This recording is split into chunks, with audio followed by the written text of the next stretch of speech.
terus lihat wajahnya orang, dagunya lancip, hidungnya mancung, kepalanya nyelonong, wah ya ini orang penjahat ini. Bisa nggak itu? Nggak bisa, kalau itu pasti tidak bisa. Kemudian majelis, karena ini kesimpulan daripada penasihat hukum, bukan ahlinya juga yang melihat tayangan CCTV. Itu ada ahlinya, bukan penasihat hukum. Saudara, kita juga punya ahli. Kita juga punya ahli. Coba kesimpulan. Ini yang Terang-terang ya. Coba ya, agar supaya pertanyaannya itu sesuai dengan keilmuan ahli, ya. Kalau tadi kan kriminolog yang menyatakan Lombroso dan lain sebagainya itu kan kriminolog. Ya. Makanya kan yang ini kan ahli hukum pidana. Maka pertanyaannya ya kisaran tentang hukum acara pidana dan hukum pidana material. Ya. Kan, sehingga pilah-pilah, jangan dibenturkan antara keterangan kriminolog dengan hukum ahli pidana. Ahli IT benturkan dengan ahli pidana, tidak ketemu dan jadi pertengkaran, sehingga sekarang itu difokuskan pada tentang keahlian ahli. Silakan Pak. Baik, kalau itu diketahui alat buktinya direkayasa, bagaimana? Apakah bisa digunakan? Ya tentu kalau itu, ya. Jangan disimpulkan ya. Nanti dalam pledoi mau disimpulkan ya. Sekarang fakta yang kita pendapat ahli yang kita dengar itu. Baik, selanjutnya.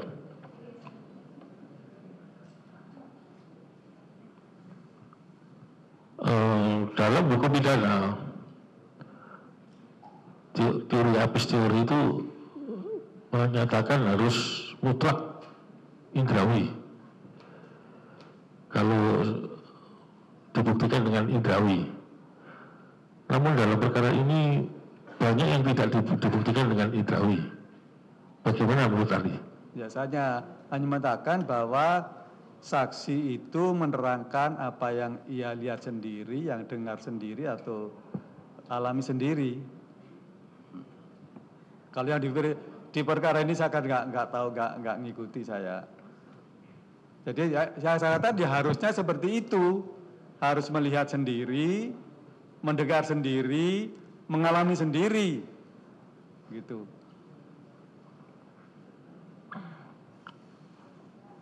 Kalau itu untuk membuktikan unsur, ya, unsur alat bukti pisau analisa untuk membuktikan unsur daripada tindak pidana tersebut. Ya, unsur perbuatan. Unsur perbuatan. Atau yang lain-lainnya, apa unsur yang lahiriah yang lainnya, bukan hanya perbuatannya.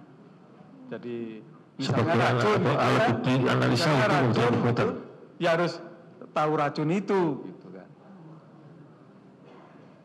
Tahu racun itu dalam kopi. Ya mungkin begitu. Yang menaruh, siapa yang menaruh? Gitu. Ya kalau menerangkan tentang itu ya, ia harus tahu itu. Nah, kalau misalnya saya menerangkan ini naruh racun di gelas, orang yang menerangkan itu harus dia yang tahu itu. Ini tidak ada bukti racunnya dari terdakwa. Ya, tidak pernah disita racunnya dari terdakwa. Pakai ilmu gaduk, nah digaduk-gadukkan saja. Lalu disimpulkan dengan ahli. Ya. Apakah perlu disita dari tangan terdakwa racun tersebut? Ya, nanti Bapak Hakim yang akan menilai itu semua saya kira. Tapi yang penting kan sudah ada rambu-rambunya, yang namanya saksi harus melihat sendiri, mendengar sendiri atau mengalami sendiri. Itu rasanya udah bukan pada tempatnya kalau saya mengatakan untuk menjas ini iya atau bukan.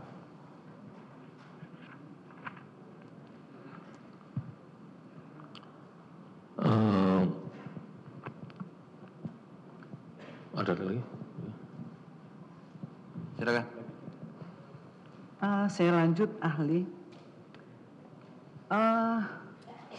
Coba ahli uraikan apa yang dimaksud dengan sistem peradilan kita itu adalah sistem due process law ataupun crime control model. Ya, ini sekedar untuk tambah wawasan rasanya dalam persidangan ini. Intinya saja itu panjang sekali kalau diurai, bahwa prinsip yang dianut itu berlandaskan prinsip praduga tak bersalah dan semua proses-prosesnya itu harus menurut prosedur-prosedur yang telah ditetapkan. Intinya begitu. Itu yang mana? Due process law. Ya, Kalau ahli ataupun di negara kita ini, sepengetahuan ahli, yang mana ini yang pantas untuk diterapkan ataupun yang mungkin yang dianut oleh sistem peradilan kita? ya. Menurut perkembangan terakhir, mutakhir, rasanya termasuk KUHP, arahnya adalah ke proses model itu. Arahnya ke sana, walaupun di situ tidak ada rumusan praduga tak bersalah, tetapi kan itu bagian dari HAM yang dalam Undang-Undang Dasar kita dan Dasar 45 pasal 28-an gitu. Itu kan itu merupakan bagian dari hak seseorang. Oleh karena itu tetap berlandaskan pada asas praduga tak bersalah dan itu sudah berlaku universal itu. Baik, memang kita mengakui bahwa ajas praduga tak bersalah itu adalah yang dianut oleh sistem peradilan kita. Saya mau coba kaitkan kepada mengenai pembuktian. Suatu pembuktian itu adalah harus memenuhi Ya. persyaratan-persyaratan, termasuk di dalam penyitaan barang bukti. Saya ingin mau sampaikan begini ahli. Ada satu perkara di mana perkara tersebut katakanlah memang perkara kematian mengenai racun, Ya. akibat racun. Untuk membuktikan bahwa itu mati karena racun adalah beberapa barang bukti yang dihadirkan untuk menguatkan daripada tuduhan tersebut. Di dalam mendapatkan barang bukti tersebut, penyidik telah menyita barang bukti. Katakanlah ini karena racun ada di dalam satu minuman. Penyidik telah menyita barang bukti berupa 1 gelas dan 1 botol yang berisi cairan. Cairan tersebut adalah sisa daripada satu minuman. Ini disita dari tempat kejadian. Katakan ini kejadian adalah di dalam satu kafe. Setelah itu diserahkan, diambil oleh penyidik, tidak berapa lama kemudian penyidik membutuhkan satu barang bukti sebagai pembanding. Sebagai pembanding yang katakanlah yang tadi itu barang sisa itu dikatakan di sana ada racun. Sebagai pembanding ini yang tidak ada racun. Setelah ini disita, katakan kejadiannya pada tanggal 6 Januari.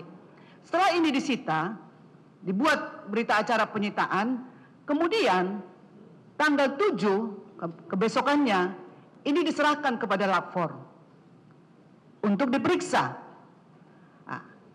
Tetapi setelah kita melihat ini kan yang diserahkan sesuai dengan keterangan daripada saksi yang menyita, diserahkanlah 2 gelas, 1 itu sisa minuman, 1 itu pembanding, baru 1 botol. Kemudian oleh lapor di dalam berita acara yang diperiksa adalah 2 botol, 1 gelas. Jadi berubah nih. Tapi kemudian ahli, tiba-tiba ada satu barang bukti yang di sana, itu pun kemudian di satu berkas itu tidak ada bukti penyitaannya, tapi kemudian muncul berita acara penyitaan kebesokannya. Tanggal 8, di mana barang bukti yang disita di awal sudah ada pada lapor.